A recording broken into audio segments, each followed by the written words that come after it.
Selamat datang di Ngalor Ngalbum Horor. Kondisi global lagi ngeri-ngerinya lur. Perang makin jadi, ekonomi juga semakin terguncang, pengangguran semakin banyak di berbagai negara. Dan ya, kita doakan aja lah semuanya cepat pulih ya lur ya. Amin. Amin.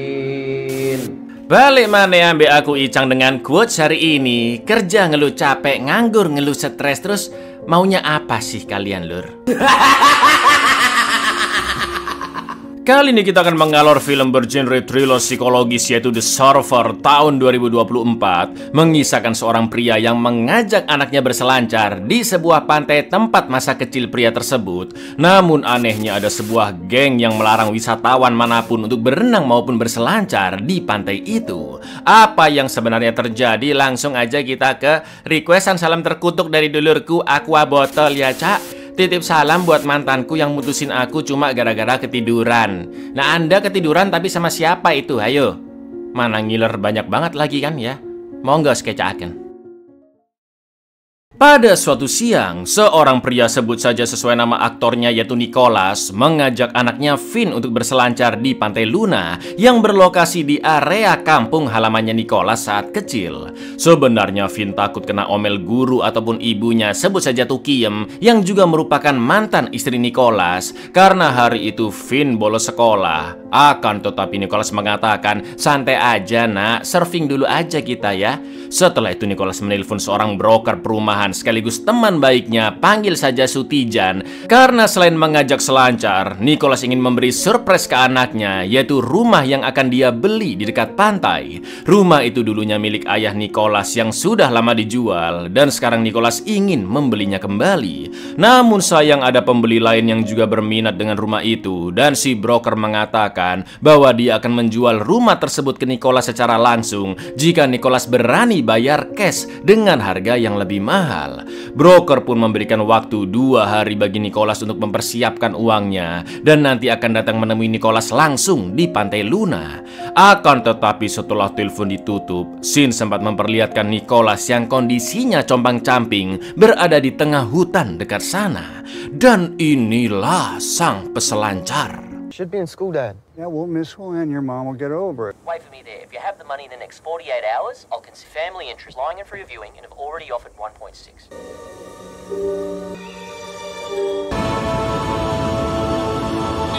Setelah berganti baju dan berjalan ke pantai, Nicholas sengaja ditabrak oleh peselancar yang baru selesai dan mengusirnya pergi. Juga ditegur oleh mas-mas bernama Pitbull yang melarangnya untuk berselancar di sana karena Pantai Luna hanya untuk penduduk lokal. Tak lama kemudian datang seorang pria berhoodie merah yaitu Skelly yang merupakan pemimpin dari circle peselancar akamsi Pantai Luna bernama Bay Boys. Skelly meminta agar Nicholas dan Finn segera pergi karena orang-orang di sana akan menjotos Nicholas dan Finn yang dianggap masih kecil jika berani berenang di pantai apalagi sampai berselancar. Skelly sama sekali tidak berubah pikiran meskipun Nicholas mengaku jika dulu dia menghabiskan masa kecilnya di pantai itu. Get out of my personal space. Don't live here, don't surf. Type to make you watch while they knock the teeth out of the kid's head. It's a public beach. Yeah, but nah. Plenty of family to enjoy your afternoon. Forget this place. Nicholas pun terpaksa mengurungkan niatnya berselancar bersama anaknya dan memberitai Finn jika dia akan membeli rumah yang dulu dimiliki oleh ayahnya agar mereka bisa nginep-nginep dan Nicholas juga bisa nostalgia mengulang masa kecilnya. Akan tetapi Finn menolak saat Nicholas mengajaknya lihat-lihat rumah tersebut karena Finn ingin segera pulang ke rumah. Lalu setelah mengantar Finn pulang, Nicholas pun kembali ke Pantai Luna dan menelpon Sutijan untuk meminta bantuannya meminjam uang ke bank agar Nicholas dapat membeli rumah ayahnya. Sebagai teman baik, Sutijan pun mengingatkan Nicholas agar berhenti mengejar rumah peninggalan ayahnya. Akan tetapi Nicholas tetap ngotot ingin mendapatkannya lur. Look, you're pushing the limit here as it is. But- This won't fix anything. See the sunsets, Mike. Maybe just you and me and a couple of people. No, it has to be here. I've been working my whole life to get back. Saat bersantai di parkiran sambil melihat sunset, Nicholas ditelepon oleh rekan kantornya yang memaksanya untuk masuk kerja besok. Setelah itu Nicholas melihat anak-anak Bay Boss yang membuli bapak-bapak tunawisma bernama Kasim dan dia tinggal di mobil merah bobroknya. Anak-anak itu juga mengusir Nicholas dengan sangat amat tidak sopan seperti yang dilakukan oleh Pitbull. I I had to take a personal day. Benson's office first thing. Look at you, you don't fucking belong here. Give it to me. Don't live here. We didn't warn you. Saat matahari terbenam, mantan istrinya Tukiem menelpon dan meminta Nicholas segera menandatangani surat cerai karena Tukiem sudah hamil dari pasangannya yang baru dan mereka akan menikah. Sungguh momen yang sangat menyayat hati, dan ternyata Nicholas ingin membeli rumah ayahnya karena dia pernah berjanji ke Tukiem untuk tinggal bersama di Pantai Luna. Nicholas pun hanya termenung memperhatikan matahari terbenam dan pasrah menghadapi semuanya. Still there? We want to get married. I need you to sign. Okay. Malam harinya anak-anak Bay Boys masih asyik main-main di pantai. Begitu juga dengan Skelly dan pengikutnya yang masih berkegiatan di pondoknya. Setelah itu Nicholas mencegat kurir makanan yang mengantar pizza pesanan Skelly dan membeli satu loyang untuk makan malamnya. Akan tetapi saat Nicholas meninggalkan pizzanya sebentar di atas mobil untuk mengisi botol minum di keran, Nicholas pun terkejut melihat pizzanya yang sudah jatuh, sedangkan papan selancarnya diambil anak-anak Bay Boys. Gak pakai lama, Nicholas pun nekat menghampiri mereka dan salah satu anggota Bay Boys langsung menyerang Nicholas.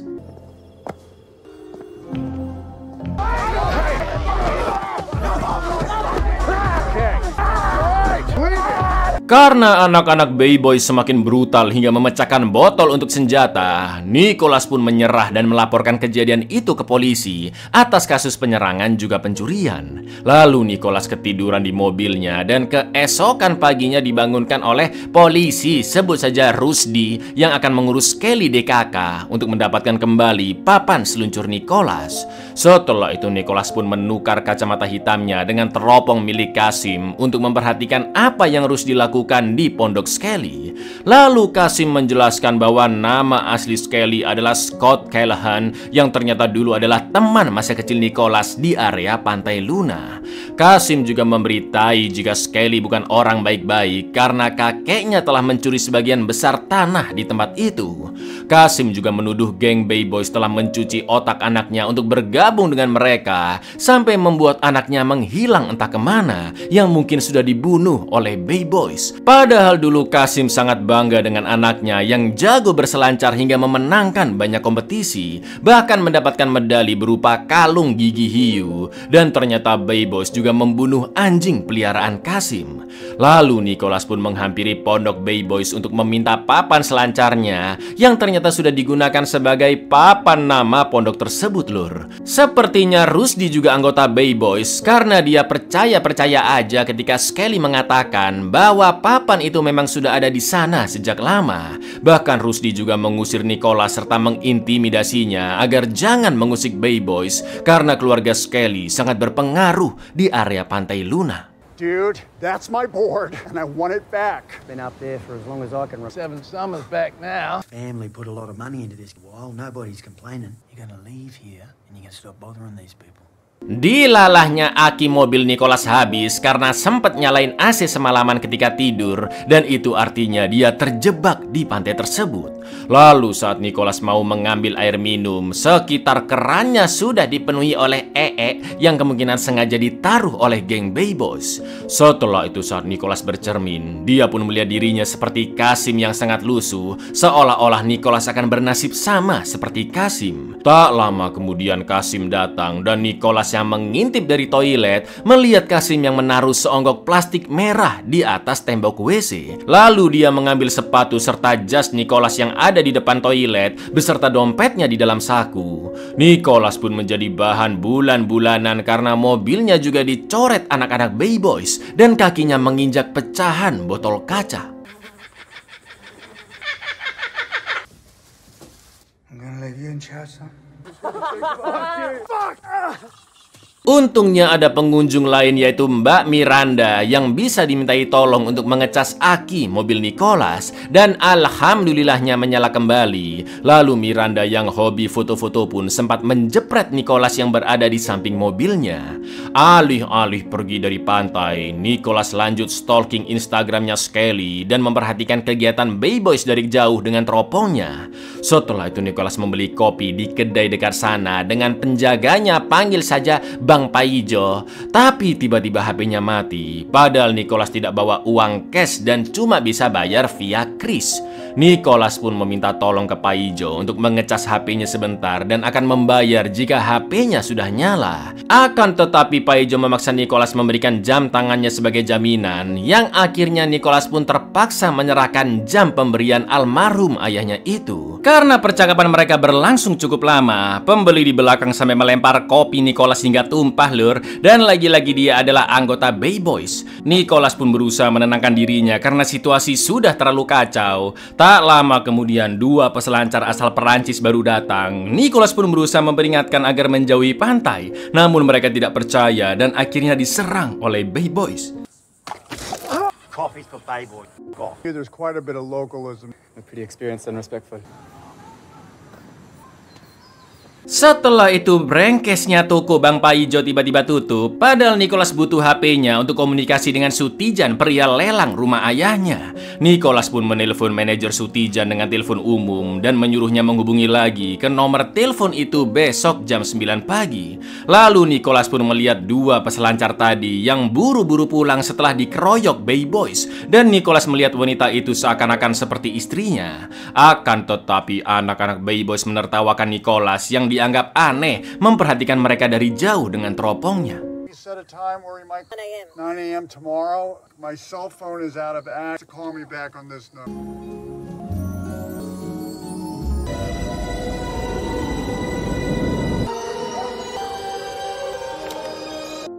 Di malam harinya Nicholas membawa kunci roda dari bagasinya untuk mengambil papan selancarnya kembali di pondok Bay Boys. Nicholas datang mengendap-endap sambil memperhatikan ritual pelantikan seorang anggota baru yang kayaknya lebih cocok disebut sekte lur daripada geng. Apalagi mereka memiliki simbol 3 garis bergelombang dengan cap panas yang ditempelkan ke kulit sebagai penanda keanggotaan. Diam-diam Nicholas menggunakan kesempatan itu untuk mengambil papan selancarnya.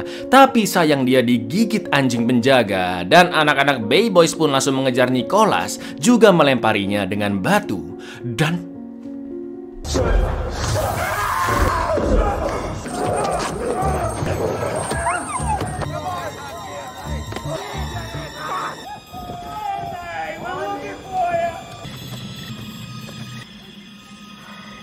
Nicholas pun berhasil selamat dan dia ketiduran di balik pepohonan. Akan tetapi besok paginya Nicholas sangat terkejut karena tidak ada satupun mobil di parkiran termasuk mobilnya. Udah HP dan jamnya masih di toko Paijo, nggak ada duit, mobilnya juga hilang pula, mamam ya kan? Tak lama kemudian Rusdi pun datang dan Nicholas melapor jika semalam mobilnya dicuri. Namun Rusdi malah mengatakan jika Nicholas halu dan menganggap mobil Nicholas adalah mobil merah bobrok.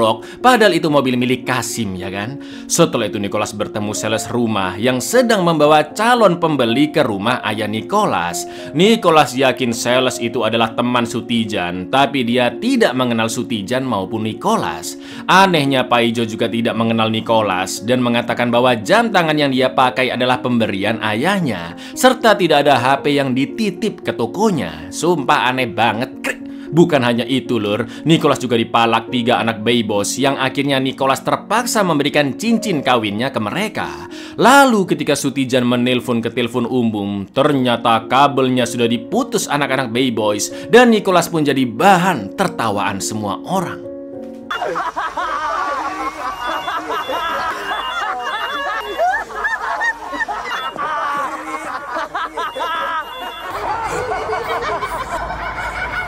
Nicholas pun masuk ke mobil Kasim dan menemukan potongan-potongan koran tentang putra Kasim yang sangat dia banggakan, sebiji peluru pistol di kursi depan, juga kalung gigi hiu milik anak Kasim. Lalu Nicholas pun menyimpan peluru serta kalung tersebut. Selain itu juga terdapat lubang retakan di depan kaca supir seperti bekas tembakan. Tak lama kemudian Nicholas pun terkejut melihat serombongan keluarga yang dengan santainya turun bermain di pantai. Namun mereka dipersilakan begitu saja oleh para akamsi, yang mana artinya mereka adalah warlock maksudnya. Karena sekarang Nicholas tidak memiliki apa-apa lagi, dia pun terpaksa mengubek-ngubek tempat sampah untuk sekedar mencari tempat minum dan mengisi air di wastafel meski sangat kotor seperti pikiranmu.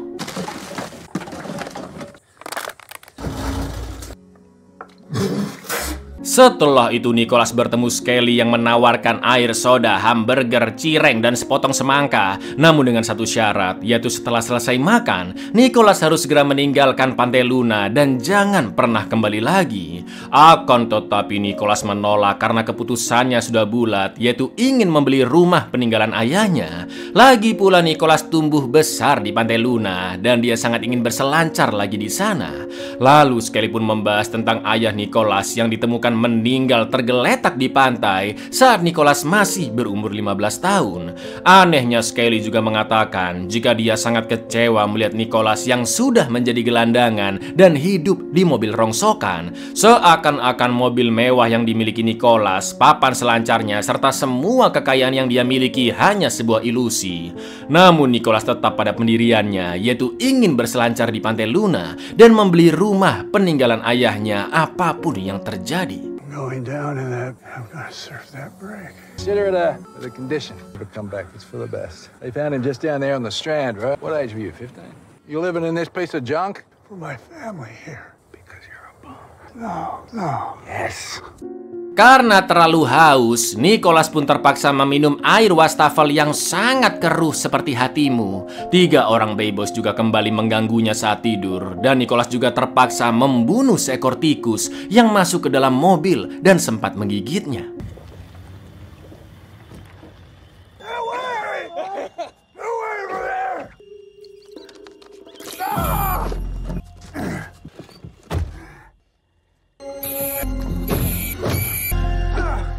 Keesokan paginya karena penasirin, Nicholas pun mengambil plastik merah yang ditaruh Kasim di atas tembok WC.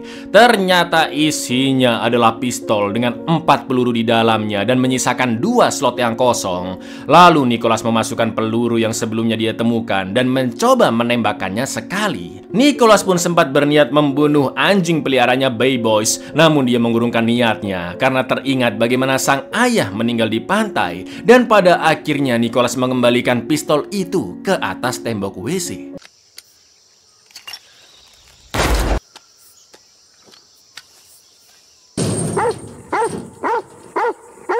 Saking haus dan kelaparannya, Nicholas sampai minum becekan, bahkan berniat makan bangkai tikus yang dia bunuh semalam, lur. Namun untungnya dia tidak jadi makan, karena Nicholas menemukan telur manuk di dekat sana. Dari sana Nicholas menghampiri para pengunjung warlock dan mulai ngoceh ngalor ngidul kayak ODGJ. Mulai dari menanyakan orang-orang tentang broker perumahannya yaitu Sutijan, serta menceritakan rencananya dengan Tukiem untuk tinggal di Pantai Luna. Semua orang pun menjauhinya karena memang Nicholas sekarang benar-benar berpenampilan seperti gelandangan.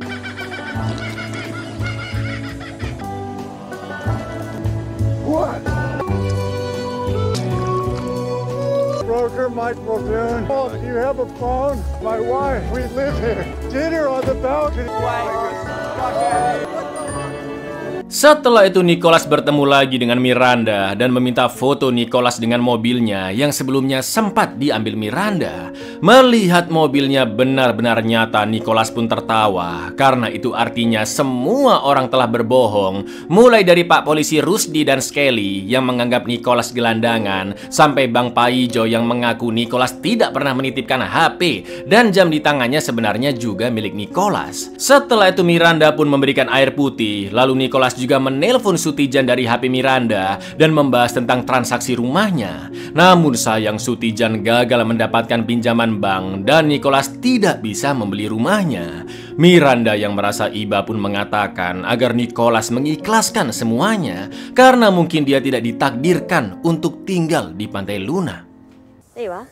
I have a car, I have a job. And I use your phone. I know it's not too late. Push it as far as they're gonna go. They have agreed to an extra 50. You're just not meant to be here.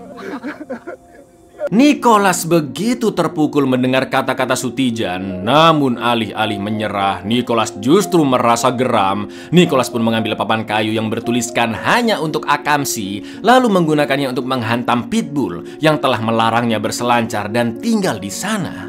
Lalu yang terjadi, lur.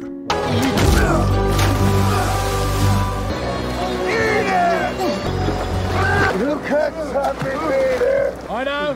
Skelly dan para anggota Bay Boys pun datang melerai mereka, juga merawat Nicholas yang kondisinya sangat lemah. Ternyata lur, ini semua hanyalah ujian dari orang-orang Akamsi sebelum Nicholas bisa membeli rumah di Pantai Luna, bergabung dengan komunitas mereka, dan bisa berselancar di sana. Tujuan Skelly melakukan ini untuk menjauhkan orang-orang luar yang sering merusak alam Pantai Luna, karena tempat wisata seindah itu pasti akan didatangi banyak wisatawan yang membuang sampah sembarangan, bersikap seenaknya, bahkan sampai dieksploitasi oleh mereka yang berduit. Beberapa anggota Bay Boys juga memiliki profesi lur. Salah satunya adalah dokter yang memberikan obat super manjur ke Nicholas, dan Pitbull ternyata pejabat senior di bank besar Amerika yang bisa mengatur transaksi rumah peninggalan ayah Nicholas. Sedangkan Rusdi bukan polisi, melainkan montir bengkel yang akan membetulkan mobil Nicholas seperti sedia kala secara gratis. We're gonna take care of it for you. G'day, mate. I'm the bank man. You knew I was going for the house?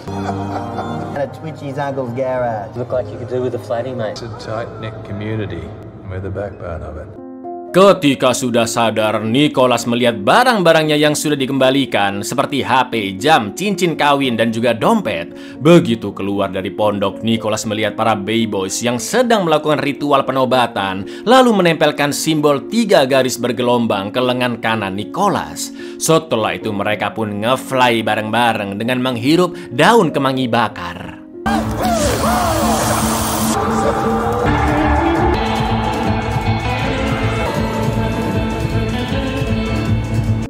Keesokan harinya Nicholas pun bertanya di mana anak Kasim yang katanya dicuci otak dan apakah anjingnya benar-benar dibunuh. Skelly pun menjelaskan bahwa anak Kasim sudah keluar dari Bay Boys tanpa sepengetahuan ayahnya karena dia menjadi pecandu narkoboy dan sedang dirawat di rumah singgah khusus pecandu. Tapi naasnya anak Kasim terlibat perkelahian dan tewas karena endasnya terbentur trotoar. Skelly sudah menjelaskan insiden tersebut ke Kasim, namun Kasim tidak percaya dan menuduh Skelly yang telah membayar orang-orang itu untuk membunuh anaknya. Di lain sisi, Skelly memang terpaksa membunuh si anjing untuk mengusir Kasim dari area tersebut karena menurutnya Kasim sudah gagal menjadi seorang laki-laki dan figur ayah yang tidak bisa mendidik anaknya hingga menjadi pecandu narkoboy. So why is his dad so pissed off? I paid them fellas to do it. He got jumped, hit his head in the curb. That was the end of him.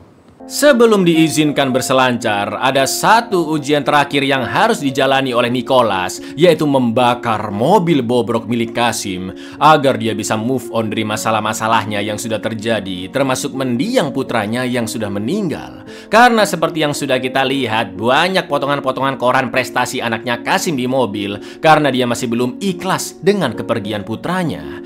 Awalnya Nicholas menolak karena mobil itu milik Kasim yang menyimpan segudang kenangan. Akan tetapi Skelly menjanjikan rumah peninggalan ayah Nicholas jika dia membakar mobil tersebut. Setelah anak-anak Bay Boys mengguyur mobil itu dengan bensin, Nicholas pun akhirnya terpaksa membakarnya. Nicky family to be the person they need. He needs to move on. I'm not burning his love. You need to get out of here. You need to go home. Just go home. Tak lama kemudian Finn pun datang dan menanyakan kemana ayahnya pergi karena HP-nya nggak aktif selama berhari-hari lur. Nicholas pun tidak menjelaskan apa-apa dan hanya menyuruh Finn segera pulang karena dia tidak mau jika Finn mengalami ujian seperti dirinya. Akan tetapi Skelly mengatakan jika Nicholas telah berhasil melewati ujian dan Akamsi Bay Boys juga menerima Finn bergabung dengan mereka. Selain itu Nicholas sudah mendapatkan rumah peninggalan ayahnya berkat bantuan Pitbull. Sekarang mereka boleh nongki, berenang sambil berselancar di Pantai Luna. Namun tiba-tiba Kasim muncul sambil memegang plastik merah yang berisi pistol. Ya, Kasim sangat murka karena mobil yang penuh memori tentang anaknya dibakar begitu saja. That thing's probably not even live. Where were you when I needed you? On your knees and face the ocean. Kasim menyuruh semua anggota Bay Boys untuk berlutut dan mereka harus mengaku siapakah pembunuh anjing peliharaannya. Bahkan Kasim meminta salah satu dari mereka menggonggong untuk meluapkan amarahnya karena Kasim masih menganggap anaknya meninggal karena ulah Skelly. Nicholas pun memohon agar Finn dibebaskan, tapi Kasim tidak mengizinkannya. Lalu semua anggota Bay Boys pun disuruh pergi, kecuali 3 orang yaitu Finn, Nicholas, dan juga Skelly. Nicholas pun berusaha empati dengan Kasim yang menjadi seperti ini karena merasa sedih dengan kematian anaknya. Apalagi mobilnya yang menyimpan memori tentang anaknya sudah dibakar begitu saja. I swear to God, I let rip. Did you kill my dog? If you want to be spared, shackles, and they're calling it jewelry. Can't you see it? I'll give you my card. You're fucking trinket. God, he's not gonna let go of it now, mate. Shut up, Scally. Setelah itu ketika Kasim menodong endas Finn, Nicholas pun langsung menunjukkan kalung gigi hiu yang dia temukan di mobil Kasim. Melihat kalung itu, sontak Kasim pun luluh dan langsung membebaskan Nicholas serta Finn. Lalu mereka berdua segera berjalan ke laut untuk berselancar sekaligus menjauhi Kasim. Sementara itu Kasim yang gelap mata karena teringat anak dan anjing peliharaannya akhirnya menembak Skelly, juga menembak endasnya sendiri karena sudah menuntaskan balas dendamnya. Melihat kejadian itu, Nicholas pun teringat dengan ayahnya yang ternyata juga bundir di pinggir pantai, lur. Nicholas pun belajar bahwa kekayaan dan tempat tinggal memang sangat dibutuhkan, namun hal yang paling penting adalah hubungan keluarga, khususnya relasi antara ayah dan anak, agar generasi selanjutnya menjadi lebih baik dan tidak terjebak dalam masalah ataupun sebuah trauma. All I want is to take my sons. That's all. You must have really... Let the rip take you. Don't look back.